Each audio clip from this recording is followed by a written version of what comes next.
William Jiménez, soy profesor del Departamento de Historia de la Universidad del Cauca.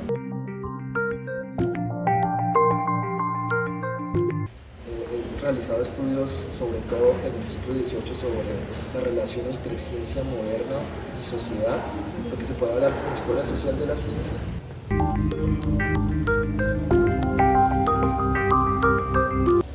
Y en este momento estoy dictando el curso Naciones y Regiones 1 del Departamento de Historia, el cual su temática se desarrolla entre la conformación de nación de la actual Colombia, desde los procesos independentistas de principios del 1800 hasta, digamos, la guerra civil tan conocida como la Guerra de los 2 días. Es hacer un trasegar por todo el siglo XIX buscando, digamos, todos esos momentos que fueron importantes para la conformación nacional.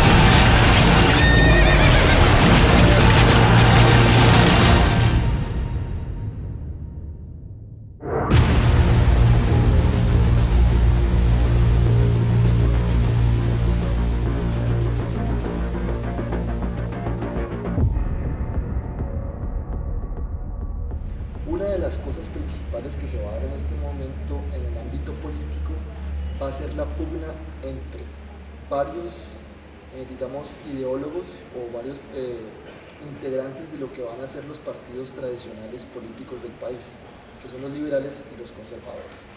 Una de las grandes diferencias que había en estos dos partidos era la relación que tenían entre la Iglesia y la posición que tenía que tener la Iglesia con el Estado. Los conservadores tienen la posición de que la Iglesia debía ser la rectora o la que guiara la nación tanto en la cuestión moral como en aspectos éticos, por ende tenía que ser la educación estar en manos de ellos. Y los liberales se separaban de estos porque pensaban que la educación debía estar en manos del Estado y que la Iglesia tenía que estar separada de este, o sea que estaban de parte de un Estado laico mientras que los primeros de un Estado confesional. Uno de los grandes problemas que va a haber entre conservadores y liberales va a ser el problema del comercio exterior. ¿Cuál va a ser este problema? Unos partidarios de tener unas políticas proteccionistas, o sea, proteger el mercado interno teniendo unas medidas en las cuales se ponían aranceles muy altos a las importaciones de manufacturas, y los que se llamaron librecambistas, que eran digamos que su posición estaba definida como que se deberían las importaciones estar libres de aranceles. Entonces, eso hacía que las mercaderías y sobre todo las manufacturas llegaran al país de manera, digamos, mucho más barata. Aquí va a haber un problema con dos clases de grupos sociales o con dos clases de personas que estaban en dos sectores productivos distintos. Uno, los productores de manufacturas, que en el caso de la Nueva Granada en 1854 eran los artesanos, y los agroexportadores, o sea, los exportadores de productos agrícolas. Con este contexto listo, ya podemos entrar más o menos a lo que fue el levantamiento de Melo en 1854. Para el año de 1853 se establece en la Nueva Granada una constitución de corte liberal, en la cual se establece el libre cambio como uno de los principios rectores de esta constitución. ¿Qué pasó? Esto comenzó a afectar a ciertos grupos de neogranadinos del momento, y dentro de ellos fueron atacados los artesanos. ¿Qué va a pasar? Los artesanos, que eran, digamos, la parte popular de las ciudades del país, sobre todo estaban ubicados en Bogotá y en otras partes del país, eran productores de manufacturas como estas: sombreros, alpargatas, ruanas, y estaban sintiendo que ver que los aranceles eran tan bajos, las mercaderías que venían de Inglaterra, sombreros ingleses, paños ingleses, estaban afectando, digamos, sus ingresos. Va a terminar en una situación muy característica, que es que en el año 1854, al ver que no se cumplen, digamos, las promesas que les habían hecho los liberales, se levantan contra el Estado del momento y contra el gobierno del momento.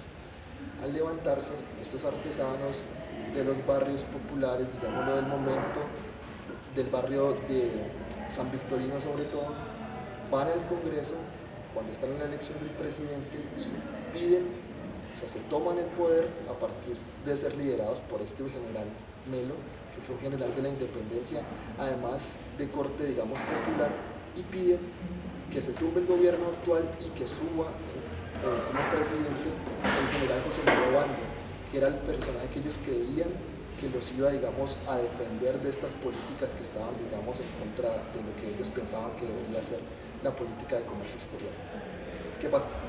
Se toman el poder en 1854 general Melo, inclusive es un tipo tan popular que la gente, digamos, de clase alta del momento o de la clase política del momento le llama el indio Melo de manera despectiva. Se va a tomar el poder por las armas, va a sacar al presidente de turno y va a montar un gobierno que va a durar 11 meses. Es un gobierno popular que va a pedir, entre otras cosas, que se cambien muchas de los artículos de la Constitución de 1853, que, como dije anteriormente, era de corte liberal. Uno de los principales cambios que se pide es el siguiente: que se tumbe la política de libre cambio y que comience a instituirse una política de aranceles elevados para que las mercaderías que venían de afuera del país tengan unos precios que sean más competitivos con los nacionales y que los manufactureros, en este caso los artesanos, puedan vender de mejor manera sus mercaderías y no entren en esa competencia que podría sentirse como desleal con la que estaban por debajo de la producción, sobre todo de manufacturas de corte que venían de Inglaterra. ¿Listo? Otra de las cosas que van a pedir estos rebeldes de 1854 es que se estatuya otra vez la unión entre el Estado y la Iglesia, porque eran, digamos, personas, aunque rebeldes, tradicionalmente. Olvidemos que estamos en 1854 y en este tiempo la Iglesia Católica es muy importante. Van a pedir que se vuelva a dar esa unión y que la Iglesia sea una mediadora entre esas clases dominantes y entre esas clases, digamos, populares. El golpe de Melo lo que hace es que los liberales y los conservadores de esa clase alta, esos de casaca, se unan para derrotar la rebelión y en la batalla de la Culebrera van a derrotar a estos rebeldes populares por primera vez en la historia de Colombia y van a tumbar ese gobierno que duró 11 meses. Van a establecer el statu quo otra vez con un presidente de corte conservador y va a volver, digamos, la normalidad a el país. Bueno, en 1854, en lo que era la Bogotá del momento, estaban muy diferenciadas las clases por la forma de vestir.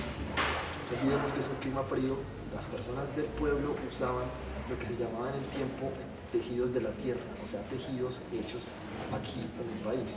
Y uno de los tejidos significativos de los sectores populares y que se usaba de la forma de vestir era la ruana. Entonces, la ruana era el representativo de las clases populares. Las clases dirigentes compraban telas y compraban trajes que estaban confeccionados sobre todo en el extranjero. 1854 fue un periodo del siglo XIX, el segundo periodo, en que estaba muy de moda, valga la redundancia, la moda inglesa. Lo que hacía que la mayoría de la gente que tenía dinero y que hacía parte de la clase dirigente usara un tipo, digamos, de abrigo distinto al que usaban la gente popular, que era la ruana, y eran las casacas inglesas. Los momentos importantes de esta rebelión va a ser cuando los rebeldes de carácter popular se toman la iglesia de San Francisco, que es donde estaba el Congreso en pleno, y hacen como tal el golpe, que es tumbar al presidente de turno.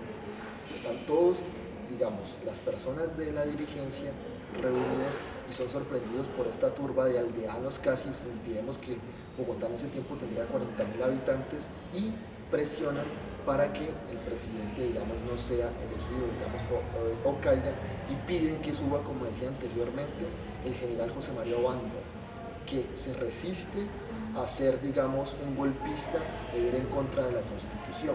Por eso tienen que elegir a su líder natural, que es este señor del que les hablaba anteriormente, José María Melo. ¿Listo? ¿Por qué es importante este levantamiento de Melo? Uno, porque va a ser el primer levantamiento netamente popular y que no va a ser dirigido por un caudillo de las altas, digamos, de la alta alcurnia, ni bogotana, ni de las regiones. Dos, va a ser una representación de estos grupos populares en contra de una política estatal que consideraban que era, digamos, perjudicial para su economía, que va a ser el libre cambio.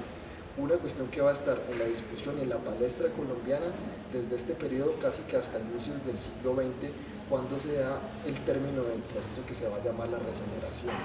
Y tres, porque va a unificar las élites políticas colombianas para traer el orden otra vez y sacar este desorden que habían establecido estos grupos populares. Vamos a volver a un país, después de este intento tan loable de estos grupos populares, que va a estar controlado por caudillos que cumplían con tres características particulares. Uno, que eran hacendados, o sea, tenían una gente que estaba subordinada. Dos, la mayoría de ellos eran militares, o sea, los presidentes militares generales en Colombia van a estar en casi todo el siglo XIX. Y tres, eran políticos. O sea que aquí vemos el caudillismo, vemos el militarismo y vemos, digamos, ese lobby que se va a dar en la política. O sea, estos tres tipos de personas, que va a ser la misma, el caudillo colombiano del siglo XIX, va a imponerse sobre estos grupos populares hasta que lleguemos al periodo de 1886, donde el conservatismo va a controlar por completo el sistema y vamos a volver a una sociedad totalmente católica y tradicional.